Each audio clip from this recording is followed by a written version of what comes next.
नमस्कार। बीए प्रथम वर्ष जिससे हमारा पाठ्यक्रम से परिभाषा, जिसके अंतर्गत में हम लोग पढ़ना सीखना, पठन और लेखन है उसके बारे में जो इकाई है उसके बारे में चर्चा कर रहे थे। और यहाँ पर आकर हम लोगों ने बात करेंगे हम लोग आज जो है पठन, अलग अलग जो तरीके से पठन किया जाता है वो किस प्रकार का होता है, पढ़ना क्या होता है। तो अलग अलग तरह से हम लोग देखते हैं दैनिक जीवन के अंतर्गत कोई किताबें पढ़ता है, कोई समाचार पत्र पढ़ता है, इसमें कॉमिक्स वगैरह पढ़ने की में रुचि होती है। लेकिन इस प्रकार से हम देखते हैं तो विभिन्न प्रकार के पठन का कार्य होते रहते हैं दैनिक कार्यों के अंतर्गत। वहीं अगर हम शिक्षण की बात करें तो शिक्षण के अंतर्गत भी पठन के अलग अलग स्वरूप मतलब कि अलग अलग तरह से पठन बालकों को करवाया जाता है। पढ़ना सीखने के बाद विद्यार्थियों के पाठ्यक्रम में कहानियाँ, नाटक है, अंतकथा है, कथा है, इसके अलावा कविताएं हैं, ये सारी चीजें उसके अंतर्गत आती है, मतलब कि उनके पाठ्यक्रम में आती है। अब इनका जो पाठ्यक्रम से जुड़ा वो किस लिए होता है, क्यों कराया जाता है। अगर कहानी की तरफ हम लोग बात कर लेते हैं तो कहानियां हैं बालकों के अंदर शिक्षा प्रदान करने वाली होती है, उनके व्यवहार में आदर्श रूप को अपनाने के लिए होती है। तो इस प्रकार से तो पठन के जो अलग अलग विधि है या प्रकार है उसके बारे में हम लोग चर्चा करेंगे। और सबसे पहले हम लोग कहानी को ही देखेंगे। तो सबसे पहला है हमारी कहानियां।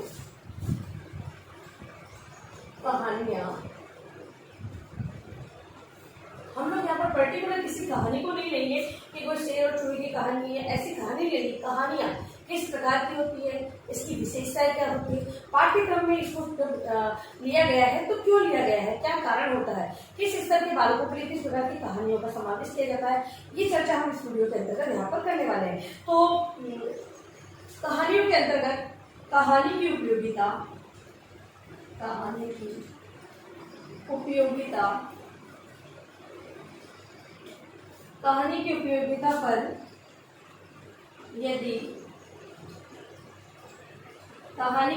पर यदि गंभीरतापूर्वक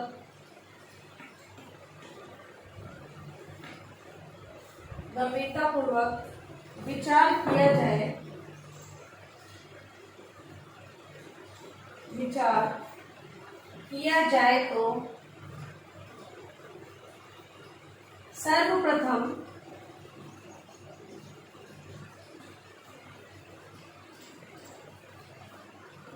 कहानी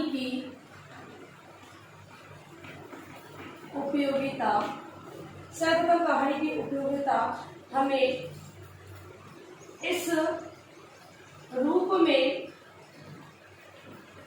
इस रूप में दिखाई देती है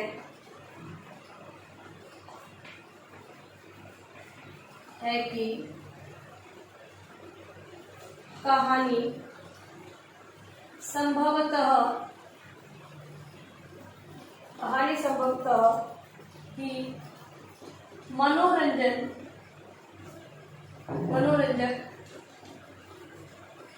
होती है और मनोरंजक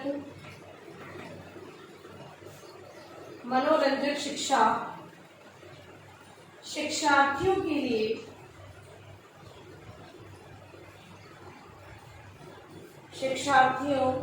पर जितना प्रभाव पड़ता है उतना अन्य बात से नहीं।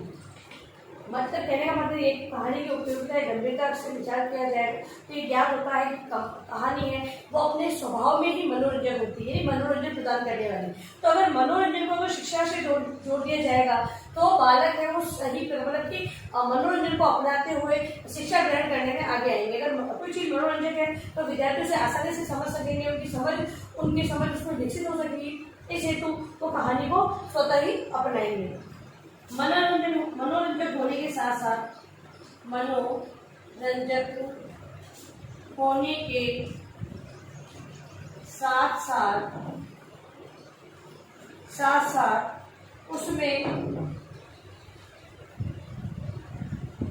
उसमें जीवन का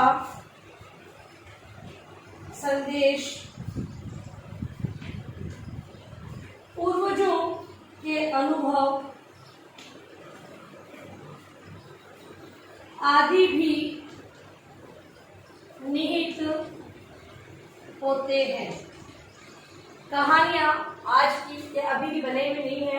कहानियों का जो चलन है वो प्राचीन समय से ही चला आ रहा है और जीवन मूल्यों से जुड़े जो अनुभव होते हैं, जो हम ये कह सकते हैं जो हमारे पूर्वज हैं या हमारे जो अब की जो हमारी जो शिक्षा हमें दी जा रही है वो इन कहानियों के आधार पर ही हमें शिक्षा प्रदान की जा रही है।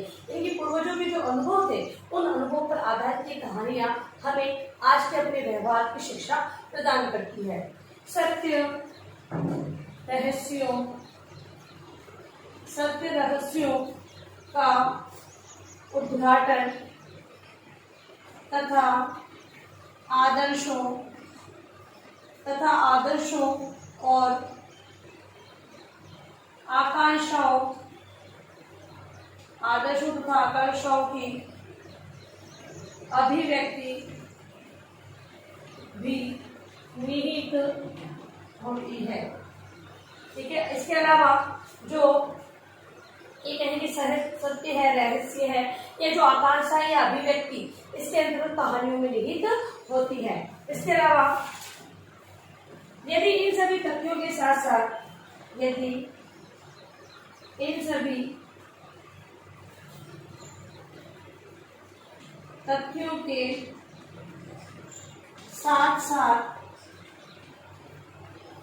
साथ साथ इस कहानी के विभिन्न अंगों पर विचार करें तो कहानी में प्रमुखतः वे दो अंगों की प्रमुखता पाई जाती है। इसी के साथ साथ कहानी के दो अंग बताए गए हैं। पहला है कथानक और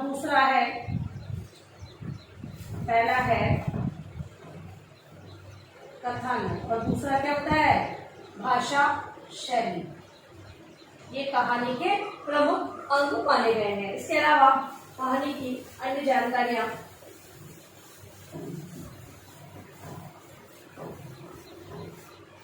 पढ़ाने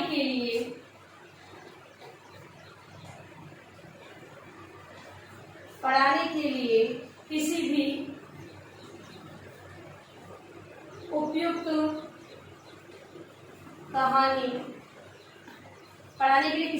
कहानी का चयन करना कोई बहुत बड़ी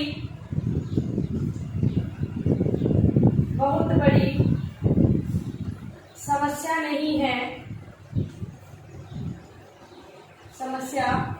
है यदि किसी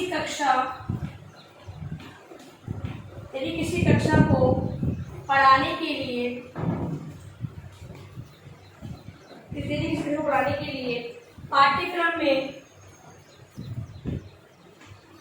पाठ्यक्रम पूर्व निर्धारित है, तब तो हमें चयन करते समय यह देखना चाहिए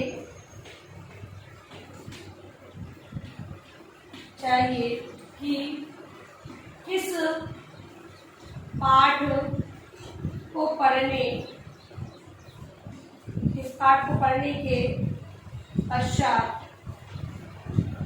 भाषा तथा शैली आदि की दृष्टि से कौन सी कहानी अधिक उपयुक्त होगी या है। ठीक है, अगली बात ये बताई गई है कि कहानी का जो चयन किया जाना है वो कोई बड़ी समस्या नहीं है। अगर पाठ्यक्रम, क्योंकि पाठ्यक्रम के अंतर्गत ये नहीं बताया जाता है, उसमें केवल बताया जाता है कि पाठ्यक्रम किस प्रकार का होना चाहिए, हिंदी विषय में किन विषय वस्तु को लेना है, तो उन विषय वस्तु के आधार पर हम कहानी का चयन कर सकते हैं। जिस प्रकार की कक्षा होगी, मतलब जिस कक्षा के बालक होंगे, बालकों को जो आयु या योग्यता का स्तर है उसको ध्यान में रखते हुए उस भाषा शैली के आधार पर हम लोग कहानी का वहां पर चयन किया जा सकता है। तो ये कोई समस्या नहीं है। अब है कहानी चयन की विशेषताएं, किन किन विशेषताओं को ध्यान में रख के कहानी का चयन किया जाना चाहिए। तो कहानी चयन की विशेषताएं, किन विशेषताओं को ध्यान में रखकर कहानी चयनित की जाएगी। तो कुछ विशेषता ये थी, कहानी रुचिकर हो, कहानी रुचिकर हो। रुचिकर होने से मतलब है छोटे बालकों के लिए परियों से संबंधित कहानियां, ऐसी कोई जो मनोरंजन कहानियां उसका उपयोग किया जाए, तथा बड़े बालकों के लिए मतलब उच्च स्तर की कक्षाओं के लिए खोजपूर्ण कहानियों का होना आवश्यक है। दूसरा है स्तरानुकूल हो, स्तरानुकूल हो। तो कहानी है वो विद्यार्थियों के स्तर के अनुकूल होना बहुत ही आवश्यक है। यदि कहानी स्तर अनुकूल नहीं होगी तो विद्यार्थियों को समझने में कठिनाई आएगी, तो स्तर अनुकूल होना बहुत ही आवश्यक है। फिर है सरलता, स्पष्टता, सरलता, स्पष्टता और गतिशीलता हो। कहानी सरल हो, स्पष्ट हो, समझ में आप गतिशील मतलब आगे बढ़ने वाली हो। ऐसा नहीं कि कहानी है उसका एंड है वो किसी शिक्षा को ना दे, मतलब गतिशील मतलब यहाँ पर भी कुछ लोगों को तो प्रदान, शिक्षा तो प्रदान होगी, आदर्श रूप जो ग्रहण करने योग्य उसमें वो तो होनी चाहिए। तो गतिशीलता यानी कहानी को आगे पढ़ाया जाएगा तभी वो विद्यार्थियों को सही समझ में आएगी। आधी अधूरी कहानी विद्यार्थी भी नहीं पढ़ना पसंद करेंगे, तो गतिशीलता उसमें होनी चाहिए। फिर है शीर्षक एवं घटना चक्र, शीर्षक एवं घटना चक्र उत्साहवर्धक हो। शीर्षक, कहानी का शीर्षक जो निर्धारित किया गया है वो कहानी के अकॉर्डिंग सही होना चाहिए, तथा जो घटनाक्रम बताया गया है, जिस आधार पर घटनाओं को लिया गया है वो घटनाएं उस समय के लिए उपयुक्त होनी चाहिए, तभी उसको पढ़ने में विद्यार्थी रुचि लेंगे। फिर है यथा स्थान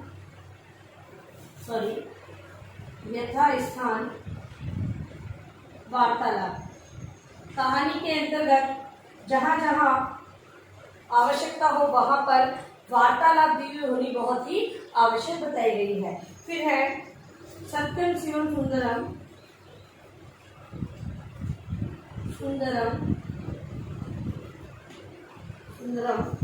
के साथ साथ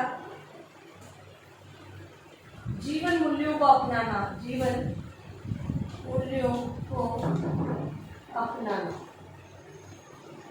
कहानी के अंतर्गत सत्यम शिवम सुंदरम के साथ साथ उचित जीवन मूल्यों को अपनाया होना बहुत ही आवश्यक है। फिर है विद्यार्थी के जीवन से संबंधित,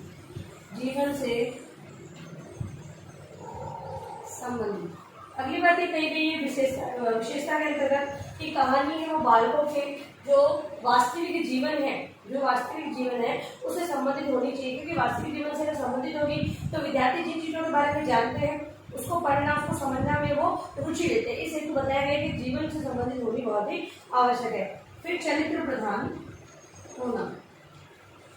चरित्र प्रधानता की बात इसलिए कही गई है क्योंकि जो चरित्र कहानी में बताया गया है, जिसका वर्णन किया गया है, उसी चरित्र को विद्यार्थी है आदर्श रूप में अपनाएंगे, उसे शिक्षा लेंगे।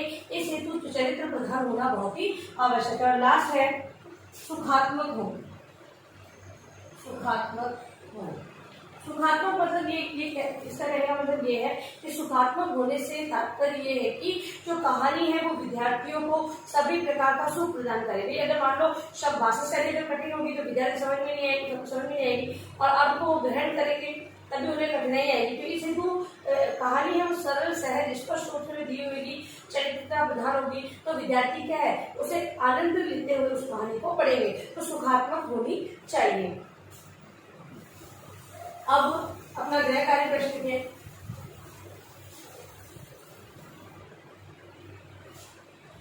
गृह कार्य आपका है अलग अलग तरह के पाठों के पठन के अंतर्गत कहानी का वर्णन करें। कहानी क्या होती है, इसकी विशेषता क्या होती है, इसका वर्णन आपको अपनी उत्तर पुस्तिका में लिखना है। और अंत में इस महामारी के दौर में कम से कम आवश्यक कार्य होने पर घर से बाहर निकले। बाहर निकलते 3 बातों का विशेष ध्यान रखें। मास्क लगाएं, सोशल डिस्टेंस में हाथों वापस सैनिटाइज करते हैं। सुरक्षित रहें, सभी का ध्यान रखें। धन्यवाद।